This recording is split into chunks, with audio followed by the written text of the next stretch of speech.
Hello. Today we're just going to look at an introduction to forces. So we have a couple of goals here. We're going to start talking about force concepts, just what is a force, things like that. And then we're going to learn about three forces in particular: the force of gravity, the force of tension, and what we call the normal force. So force, what is it anyway? So an easy way to define it is a force is a push or a pull. Okay? A force is a vector, so in addition to having a magnitude, it also has a direction. And forces, it's good to remember, are always associated with interactions between objects. Okay? If you sit on a chair, there's an interaction between you and the chair exerts a force on you, you exert a force back on the chair. If you lean on the wall, same kind of thing happens. There's an interaction between you and the wall. You exert a force on the wall exerts a force back on you.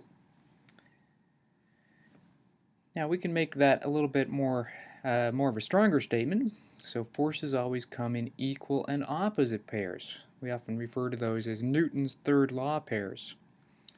So the force the chair exerts on you is equal in magnitude and opposite in direction to the force you exert on the chair. That's what we mean by equal and opposite. Equal in magnitude and opposite in direction. So sometimes people think that just because there's a big thing interacting with a little thing, that the big thing will always exert more force. Well, that turns out not to be the case.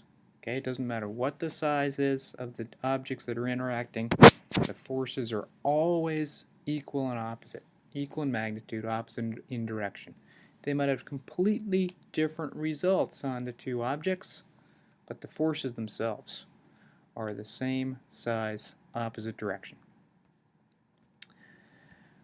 We have a unit for the force, and in the MKS system of units, we call that the Newton, symbolized with capital N. What is a Newton? 1 Newton is 1 kilogram meter per second squared. So it involves mass, length, and time. Okay, so we'll now look at three forces in particular, starting with the force of gravity. And this is a great example of a force that is what we call a non-contact force. It exists between objects and they do not need to be in contact. The sun exerts a force on the earth. Lucky for us, the sun doesn't have to touch the earth for that to happen.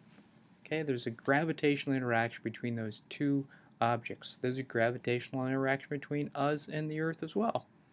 Luckily, we don't have to be connected to the earth to feel that. When we jump up in the air, we still feel that force. So here's the picture of the Sun-Earth system. And again, the sun is way bigger than the earth. But the two forces are equal in magnitude and opposite in direction. That has a much bigger impact on the earth because the earth has a smaller mass than it does on the sun. Okay, so again, each object experiences a force of the same size pouring toward the other object. We say the forces are equal and opposite. That's also true for our interaction, our gravitational interaction with the Earth. We exert a gravitational force on the Earth. It's exactly the same size as the gravitational force that the Earth exerts on us. It just has more of an impact on us because we have such a much smaller mass than the Earth does. Okay, here's a good look at what gravity does. We're used to seeing things like this. If you drop something, what does it do? It falls down to the ground. And if you drop it from rest, what you will notice is that as it gets closer and closer to the ground, it gets faster and faster. Really, what I should say is as more time passes, it gets faster and faster because that force has had more time to act on the falling object. Okay, so when we're near the Earth's surface, we say the gravitational force exerted on an object of mass m by the Earth has a magnitude mg. So that's the size of the force, mg. What is this thing, g? G is the value of the Earth's gravitational field. Sometimes also referred to as the gravitational acceleration. but for now let's refer to it as gravitational field, and we'll give it units of newtons per kilogram. And it does have a direction. Of course, it's directed down. In fact, it's directed toward the center of the Earth, but down works pretty well. So you note that G is around 10 newtons per kilogram. That's the same unit actually as meters per second squared. So if you're used to seeing this as meters per second squared, it's exactly the same thing as a newton per kilogram. But I think it's nice to think of it as a newton per kilogram. Okay, so if you have an object with a mass of 1 kilogram, then you know it's going to feel a force of 9.8 newtons. If it's 2 kilograms, double the force. 7 kilograms, 7 times the force. Okay, so for every kilogram you get 9.8 newtons when you're at the surface of the Earth as your gravitational force. And that's again the same size as the force that the object is exerting back on the Earth. Okay, here's our free body diagram of that falling object. So while the Earth is the only thing acting on it, it's got a single downward directed force. That force is the gravitational force, symbolized by mg. When it hits the ground, okay, more forces will act on it. When we're holding it, more forces will act on it, but when we've let it go and it's on the way to the ground, the only force acting on it is this gravitational force, mg. Okay, let's consider a second force, force of tension. So tension is a force applied by a string or a rope, and we usually symbolize this by T or Ft. And we make some assumptions, so we're in our ideal physics land here. We usually assume that our rope has no mass and it doesn't stretch at all. And good thing to remember is you cannot push with a rope.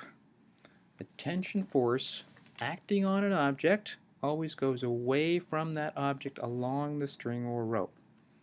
Okay, so here maybe is something like a tether ball, a ball on a string that's being whirled around in a circular path, horizontal circle. So we're going to draw the free body diagram of that. So this thing is near the surface of the Earth, so it has that gravitational force directed straight down, and then it also feels a force which is directed away from the object along the string. Okay, so that's the tension force back along the string. So those are the two forces acting on that object right there. Okay, third force, we're going to talk about the normal force. So this is not normal as opposed to abnormal. This is sort of maybe a usage of the word normal that you may not be familiar with, but it's kind of a physicsy word.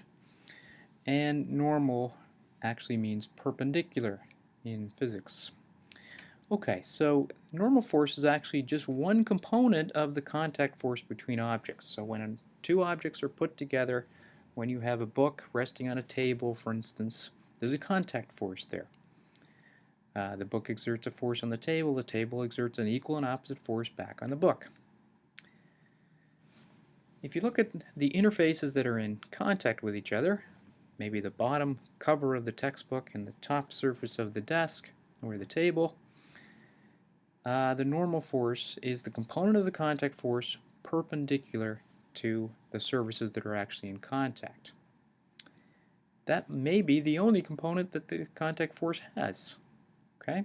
If there is another component, it's parallel to the surfaces in contact, and that's the frictional force. But that may or may not be there.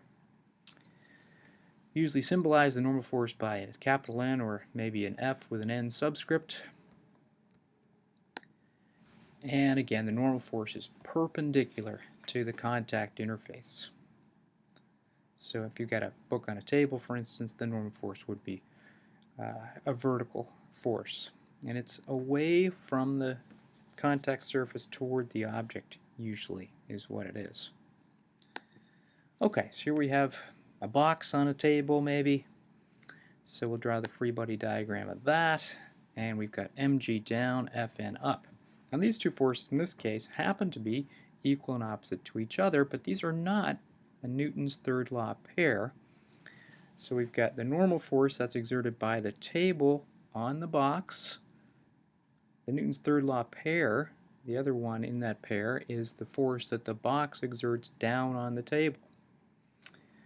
mg is the gravitational force exerted on the box by the Earth. There's an upward mg gravitational force exerted on the Earth by the box. That's the Newton's third law pair that goes with mg. But these two forces happen to be equal and opposite. They're just not a Newton's third law pair, the Fn and the mg. Okay, what if you have like a little cart on a ramp?